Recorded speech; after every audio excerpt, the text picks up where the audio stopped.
kadar kromiumnya itu tinggi ya.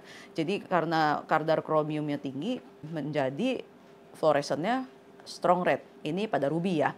Yang ini yang kita bilang kalau kadar kromiumnya lebih tinggi dibandingkan dengan ini iron yang lebih tinggi.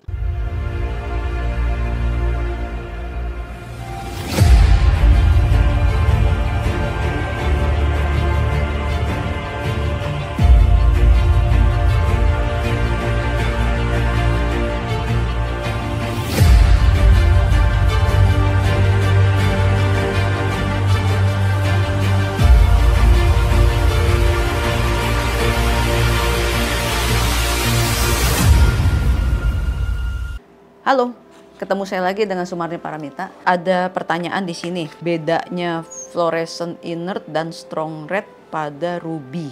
Banyak orang yang nanya, kalau fluoresennya keras di ultraviolet itu karena apa? Penjelasannya di sini adalah kalau ada fluoresennya keras di ultraviolet, berarti kadar kromiumnya itu tinggi ya. Jadi karena kadar kromiumnya tinggi menjadi fluoresennya strong red, ini pada ruby ya. Nah, kalau kadar ironnya yang tinggi, berarti fluoresennya itu lebih kurang kuat ya. Boleh dibilang antara inert to moderate aja ya. Jadi tidak masuk ke strong red. Nah, barang-barang dari mana sajakah kalau yang ironnya tinggi ya? Yang kadar-kadar ironnya tinggi itu biasanya ada di Madagaskar ya. Kemudian ada lagi dari Kamboja, Thailand ya.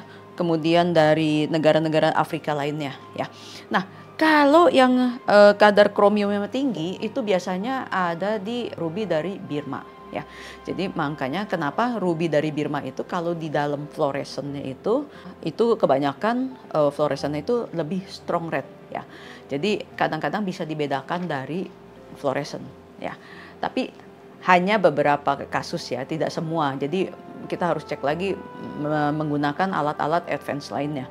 Ya, jadi yang saya mau tunjukkan di sini, kalau ada di bawah ultraviolet seperti apa, kita akan lihat ya efeknya di bawah fluoresen. Oke, mari kita perhatikan di bawah sini, di bawah ultraviolet. Ini ada 4 batu di sini ya, batu ruby. Nah, ini juga ada 2 batu ruby ya.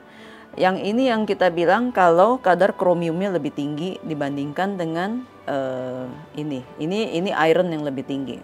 Jadi kalau iron yang lebih tinggi di dalam fluoresennya ini tidak menjadi sekuat seperti yang kromiumnya tinggi. Nah, 4 di sini ada 2 dari Mosambik dan 2 dari Birma ya.